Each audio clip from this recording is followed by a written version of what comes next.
How do you drum up more business in a recession?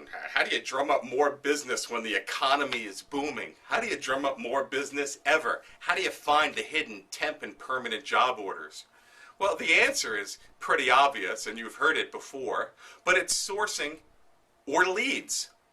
Boy, anyone who has ever worked with me will tell you that I am a stickler on a couple of things. One is candidate flow and recruiting and getting referrals, and we'll talk about that at another time.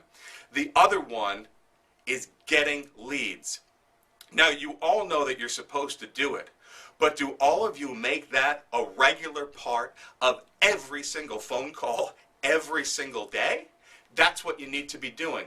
And I'm going to give you some incentive to think about it. The best way that I like to frame it is that we are in a super tough industry. Whether you're a temporary consultant, whether you're a permanent placement recruiter, our business stinks. No, it doesn't stink. I can say that now since I'm an independent. But it's hard. We deal with the public. We deal with people as our product. How hard is that? We don't have quality control. We don't have a manufacturing plant that, spits out 35 candidates, that look exactly the same.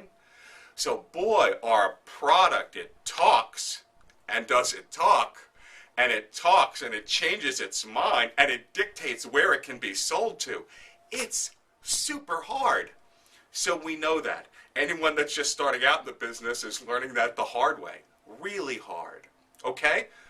But with every, action, there's an equal but opposite reaction. For every con, there's a pro. For every yin, there's a yang. Insert it here.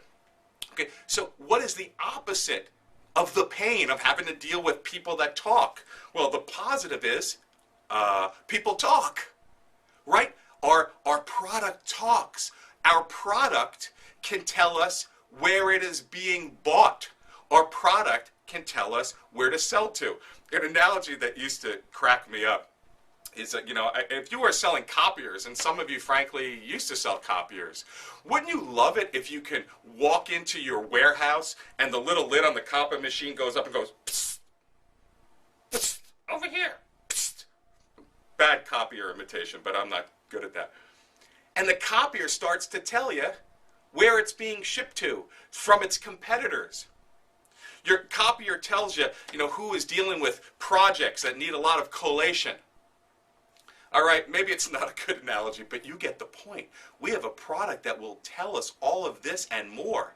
So, of course, leads can help you define where the activity is. If you're a temporary consultant or a marketing sales rep looking to drum up temporary business, you should only be focusing in, or especially when times are tough, on where the action is. Where are the projects? Who's going through a conversion? Who's going through a new system issue?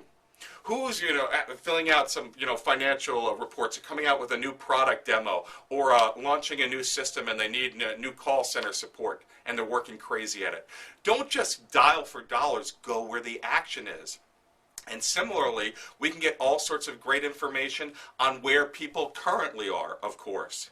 When we get leads of someone that's no longer available because they just took a temp assignment at XYZ, or they took a permanent job at ABC, very creative with my company naming, we obviously get great leads. So again, this isn't about getting into the details of the different ways that we can get the leads. It's just to motivate you and remind you that this isn't just a plus or something you should ask every once in a while. It's something you need to do to take advantage of the fundamental dynamics of our business. So I hope that helps. I hope you're able to generate some new business and you get this in your vernacular of doing it all the time. So like always, carpe diem and sell like the wind.